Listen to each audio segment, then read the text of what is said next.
Hi everyone, this is Emily from Emily's Palette and I'm back with a new video, and today I thought I would talk about something that is pretty relevant nowadays, which is job search, job hunting, how to get your first job in the TV industry, and all of the struggles versus all of the pros of being in the industry that I have experienced so far. The job market is in absolute chaos right now. It is so hard to find work and to find a job, so I completely get it. I graduated from university in 2023 and straight afterwards I moved to London because I thought I was going to get a job in the industry that I loved within a couple months, if that. And that's not how it went, you can imagine. That was a very naive point of view. But I thought, now that I have landed a full-time job in a production company in London, I thought I would share all of the difficulties and how to get your first foot in the door. Especially in a world and in a time where everyone's telling you to just hang in there, and it's like, no, you can't just wait, because if you want a job and you need to live in a place like London, then you need to make money. You need to make money, and you don't want to burn yourself out by doing something that you hate. So here we are. Coming from a really small town in Italy, I really wanted to move to the city and expand and broaden my view of the world. So I decided to go to university and I studied just outside of London, and I did a film, theatre and television degree. And this is the first thing that I would recommend doing, is keeping your degree as broad as possible, because you never know. There are production jobs within theatre companies, and sometimes that extra theatre module will just get you in there, as opposed to if you just did like television at uni. Like I always thought it would be a good idea to just keep all three mediums and possibly even add to those with languages and do extra courses and extra seminars, just so you can add those to your CV. Because if you think someone that just has like a film degree versus someone that has film, theatre, television plus Spanish, French languages, you know, as much as you can do, the most you can get out of university, the better it will be for your job search. Another thing I would really strongly recommend is, while you're at university, do as much work experience as you can. I've always said, if this means skipping a lecture every now and then do it, because the value you'll get from that day of work compared to that one lecture is so much bigger, so much more important. This is an industry where it's like 99.99999% based on connections.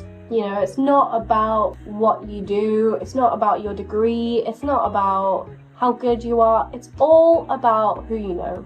So while at university, while you have that opportunity to, you know, kind of be studying, you're still a student, so there's not too much pressure on you to, you know, make a living and start a career, is the perfect time to start doing work experience. And I mean, you know, sign up to all kinds of runner websites. I've got a few. Sign up to all the Facebook groups. I know, Facebook is alive, guys. Facebook is still being used, especially for runner group chats. Join WhatsApp groups, join whatever, literally whatever you can.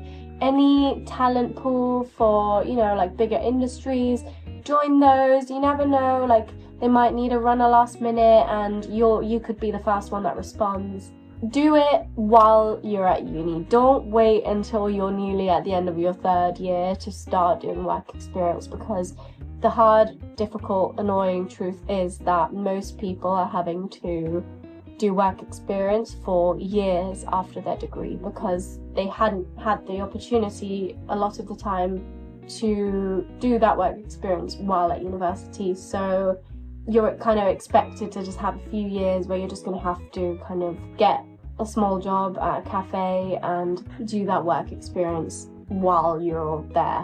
And then you'll have to pay rent, you'll have bills, you still have to pay rent at uni, but more rent because you're moving to London, so you have to pay like a lot of rent, bills, transport. It suddenly gets so much more complicated when you leave uni. So do that experience while you're at uni. Another thing that I think is crucial in the industry, because it's all to do with connections, is to use LinkedIn.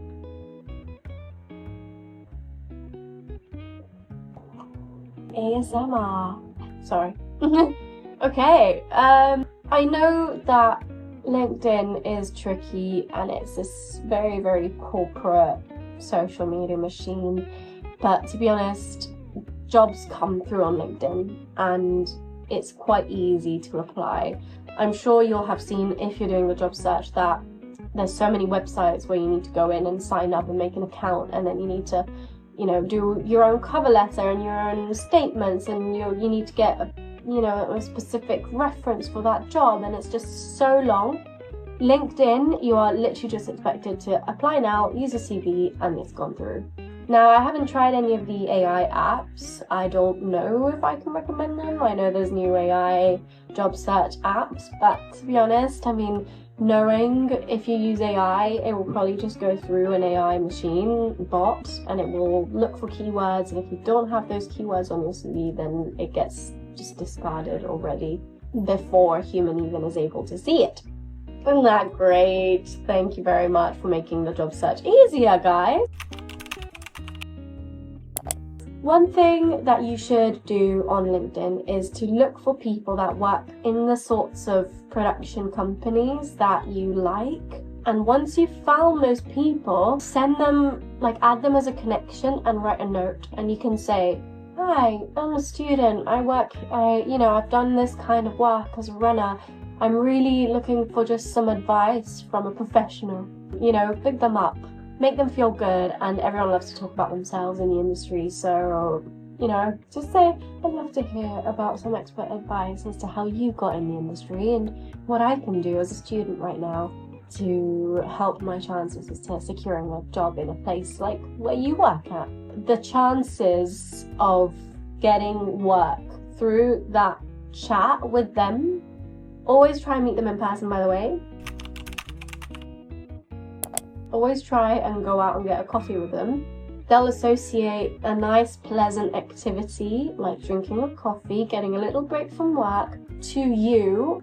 And if you're then this great kind of personality, nice character, you're friendly, you're kind of very down to earth, then they'll remember you and they'll associate those two things, and they're much more likely to think about you this way than if you're part of the 480 applicants that they get through LinkedIn.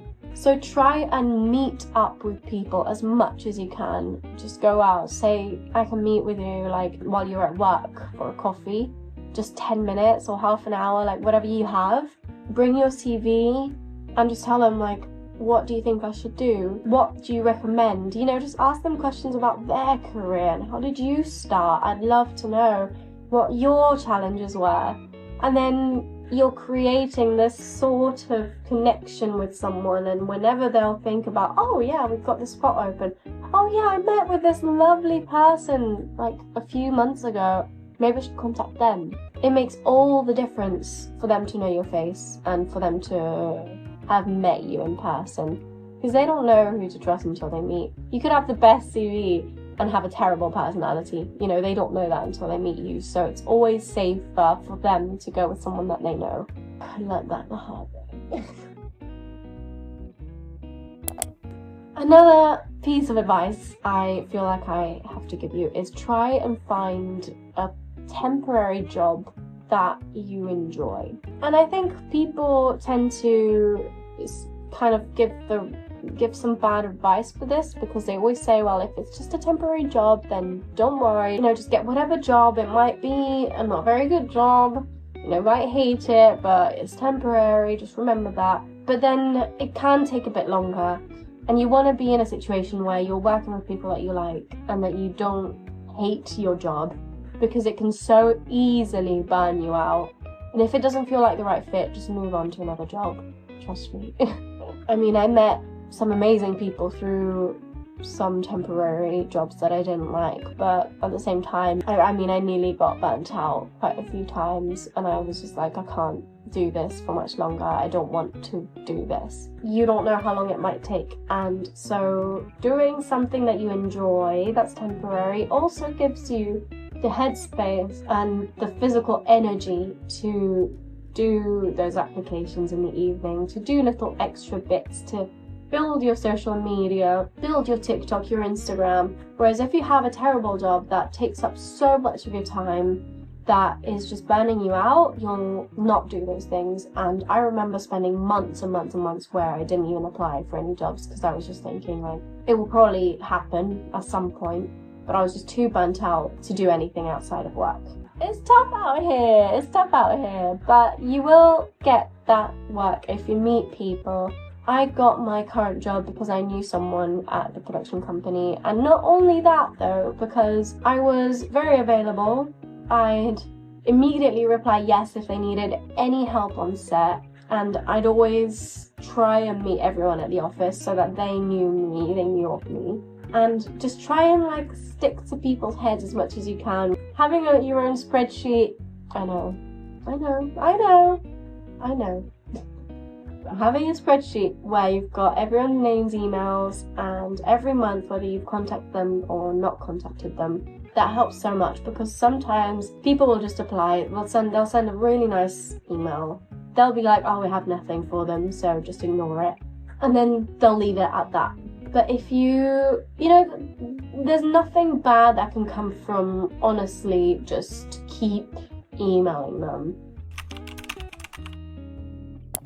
Like at least once a month. And whether that's saying, oh, I did this new course, or oh, I'm also learning Spanish, or you know, anything, or I'm open to relocating actually now because my contract's ending, whatever it is, just a little update as to something that you have improved on, and just say I'm still available for work, I still love to work with you at some time. If I can even shadow you for free one day, that'd be amazing. Just show willingness to get that job and to really try hard and to stand out. You need to stand out, because I don't believe that just applying for jobs unfortunately will get you anywhere nowadays. It's really bad, and it's not how it should be. It's not as easy as just walking somewhere and saying I want a job and giving them their CV, because most of the times they'll refuse your CV because they'll say you have to apply online like everyone else. Like, you're not different, you're not special, we've got 400 applications, you're just one of them. And now you've pissed us off actually, so thank you. It's a tough industry to get into, but once you get a bit more of a permanent role, then you'll see it will all become a lot easier. I hope this video was helpful to you, and I hope you got something valuable from it.